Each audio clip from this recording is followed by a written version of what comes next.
Jaime from Inky&Scrappy, sharing with you today my Craft Roulette challenge number 193, a quick die cut postcard, I guess. So I started with the Tim Holtz Bigz die in postage stamp.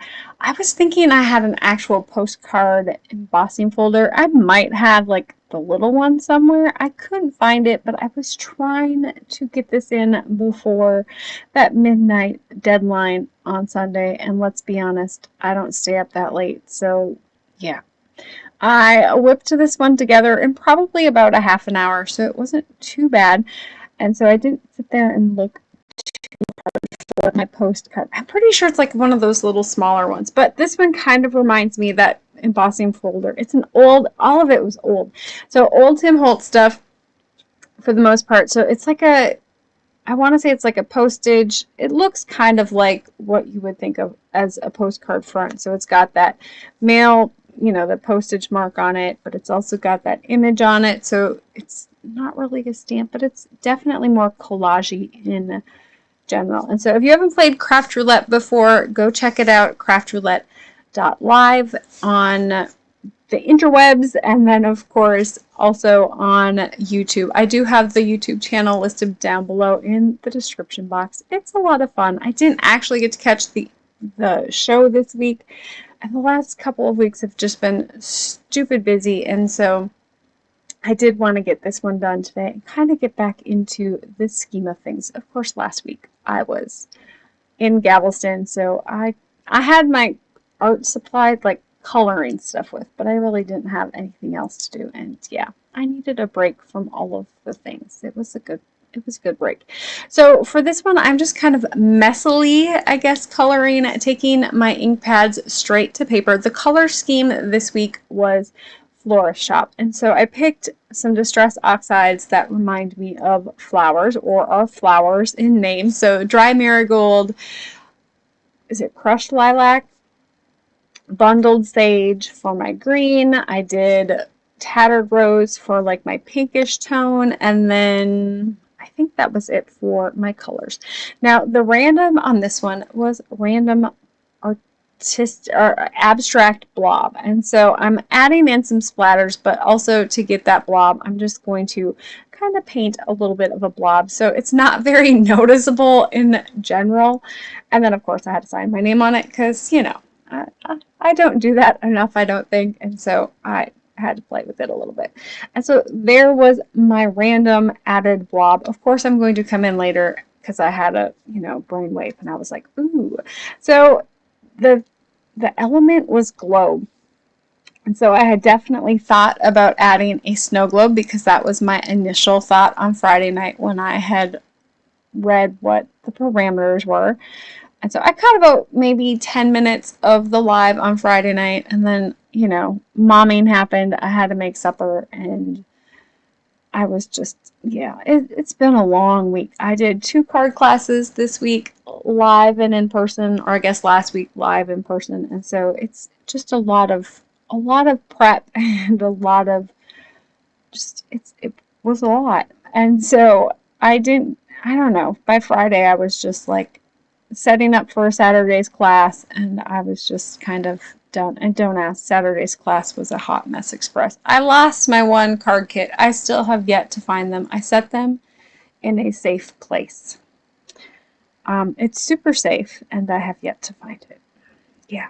So I had to do some quick card prep. Thankfully, it was an easy to prep class, or an easier to prep, because we actually did my December class and my November class.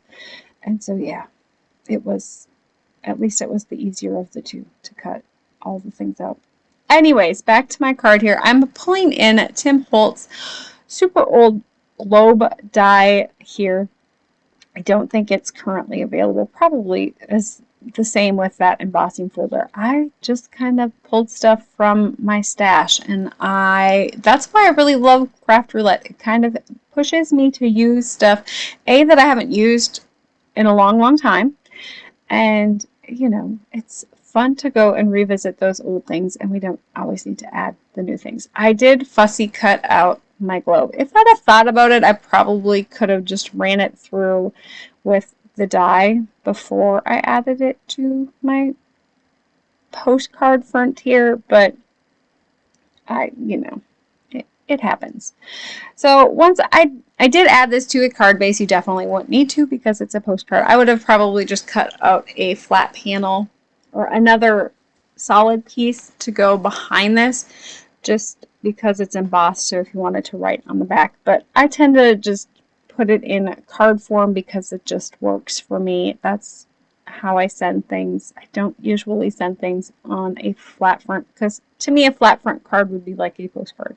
But this was my version of a postcard. And then I thought, oh, because I'm doing it this way, I thought those little notches make, and of course Florist Shop reminds me of like the raffia tied, or not raffia, but twine tied style things. We have a flower shop here that does the twine around their wrapping stuff, and so I love the look. And so that was kind of what inspired that little piece of jute there. And then of course, because it needed a wax seal, you know, because that's kind of fun. So I pulled out my wax seal kit. I just got this one off of Amazon, fairly cheap. It gave me a wide variety of colors. I probably putzed around on my color choices for a while here. I really kind of wanted to do a 3-tone, but I was afraid I was going to get mud. And so I did end up taking the green back out and just added in a second, I think I added in a second pink or purple. I don't remember. I did add a second purple. Now, instead of lighting my candle, because let's be honest, I'm only going to do one here, so it really didn't pay. By the time the candle heats up the thing, it just takes forever.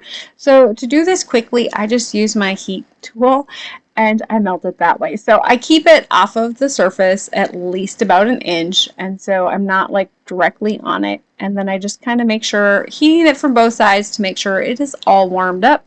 And then I can pour that on top of my jute here, kind of in a blobby fashion. That's why I said I kind of ended up with 2 blobs. It was not in my intent to do it as a blob, but it kind of turned out like a blob. And then I'm just using my stamp here to press into a pretty little shape. Of course it's a J. I have a J, a scrolly J and a scrolly S because of, you know, Jaime and then Schlungen. I don't use these enough. I love the look of the wax seal. So I was super excited that it turned out good. And then I'm just going to trim down my little ends there, and I am happy with it. So I have my seals, my globe, my postcard front, and then of course, you know, all of the colors that fit in there, and then my blob. So I hope you enjoyed this one. It was a quick one, and have an amazing rest of your day. Keep getting inky. Bye!